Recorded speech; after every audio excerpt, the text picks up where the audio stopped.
Now, before we let you go, I've started a new section up called Photo Bombs. So basically, before we chat, I troll through your social media and I find a couple of photos that I want to ask you some more about. So Oh the no. first one I've found is this one. Like it's an 18-year-old you working at a place called Penguin Feather. Oh my God, What's going that's on in that part of your life? oh my God, that's in Georgetown, Washington, D.C.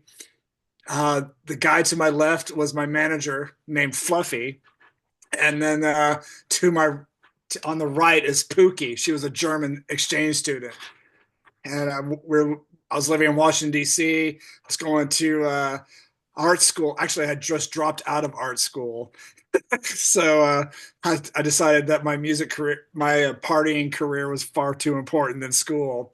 Of course. So, so yeah, I was working. That was a record store called Penguin Feather that I was working in, and that was right before I moved to LA.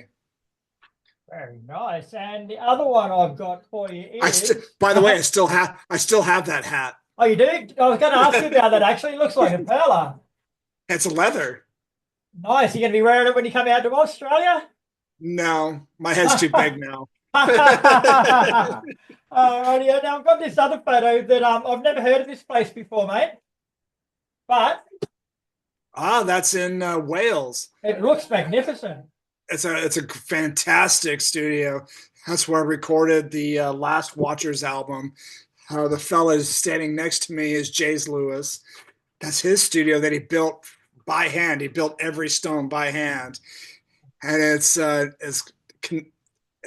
connected to an old hotel that is over 200 years old, and it's truly that place is haunted. I got some stories about that place. Well, give us one. Um, well, for instance, on the Last Watchers album, that essentially the Watchers album called Apocrypha, there's a song that starts off with a whisper, and that whisper was actually caught on microphone when no one was in the room. And James was like, "What is this? Did you do that?" I'm like, "No, I wasn't.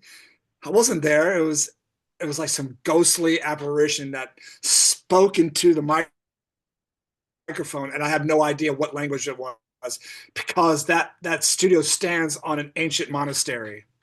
Wow, that's interesting. And do you think like recording in places like that actually affect the overall album? Like, do they have a profound effect?